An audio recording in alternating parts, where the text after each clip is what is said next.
नंद बाबा क्या 9 लाख गायें थी। कितनी गायें थी? 9 लाख गायें थी। और 9 लाख गायें थी तभी कृष्ण का जन्म हुआ है। एक नहीं पाली जाती है। महाराज जी कहां पालें? छोटा सा फ्लैट है। आप तो कहते हो गाय पालो गाय पालो, कहां पाले? छोटा सा फ्लैट है, 2 कमरे हैं। गाय रहे कि हम रहे? गाय रहे कि हम रहे? 2 कमरों में 1 कमरी है। मुंबई में 1 कमरे में रहते हैं, कहां गाय पाले? चलो मत पालो। एक काम करो, मेरी बात मान लो।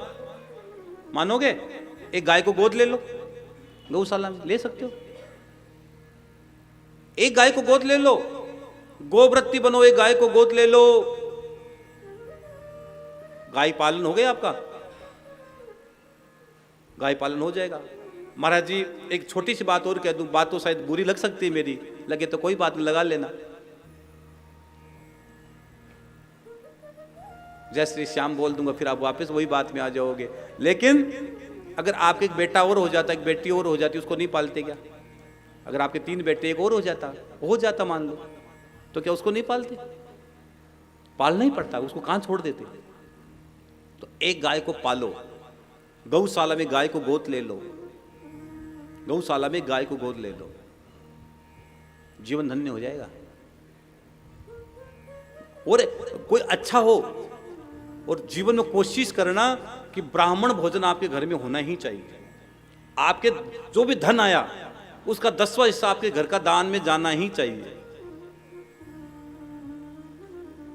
एक परिवार मेरे से मिलने आया था, हाँ, तो बहुत सारे 10-15 लोग आए थे, बैठे थे। तो बैठे बैठे यूं बात निकल गई, तो थोड़ा सा मामला भारी था। तो 10-15 लोगों के सामने बैठे थे, तो बोले महाराज जी हमारे बात। अरे मैंने कहा रहने दो यार, कि महाराज जी हमारे, अरे मको रहने दो यार। अब मैंने 3-4 बार मना कर दिया, रहने दो, तो आदमी के मन में और इच्छा हो गई, क्या पता नहीं, पूछ लो। अरे मैंने 4 बार मना किया, रहने दो भाई, रहने दो, मेरा मुंह मत खुलवाओ। तो कि बोलो महाराज जी बोलो। मैंने कहा यार क्यों झंझट करवा रहे बे मतलब। तो मैंने उनको यूं कह दिया, मैंने कहा आज से 13 साल पहले तेरे घर में ऐसी चीज आई और उसके बाद तेरा घर बर्बाद हो गया। अब सुनना चाहते क्या चीज आई? अब जितना भी मैंने कहा इतने में उसका मीटर डाउन हो गया। बोल रहा था अभी तो कि बताओ, इतने में उसका मीटर जैसे डाउन हुआ तो उन्होंने कहा गुरुजी मैं आपसे अकेले में मिलना चाहता हूं। मैंने कहा अभी तो बोल रहा था सबके सामने बताओ, अकेले में मिलना चाहते हो? जो पति पत्नी दोनों मेरे पास आए, रोने लगे। मैंने कहा 13 साल पहले तेरे घर में गलत धन आया, तूने किसी का धन मारा था, उस धन को लेकर तू आया और बड़ा खुश होकर आया। तो वो आदमी भाई साहब हाथ नहीं भरे, आधे घंटे तक ना नुकर किया। फिर मैंने कहा यार चल कोई बात है, तू तेरी गली मैं मेरी गली, अगर मेरे से गलती होगी माफी चाहता हूँ, बात खत्म। यूं कहा तो फिर उसने कहा नहीं महाराज जी आप किसी को कहना मत, लेकिन ये बात बिल्कुल सच है, यह बात बिल्कुल सच है। और 13 साल से हम घुट घुट के जी रहे हैं, 13 साल हो गए महाराज जी, हमारा घर का पूरा सिस्टम बर्बाद हो गया। तो अगर आपके घर में कोई भी गलत पैसा भी आता है, धन गलत आ गया, तो वो फिर भी तुम्हारे घर में बसे बसाई, घर में हमने आग लगती हुई देखी है। हम ईमानदारी से कहते हैं बसे बसाई घर में आग लगती हुई हमने देखी है। इसलिए शास्त्र कहते हैं कि 10वां हिस्सा दान कर दो, 10वां हिस्सा दान कर दो। लेकिन होता नहीं है महाराज जी, क्या करें?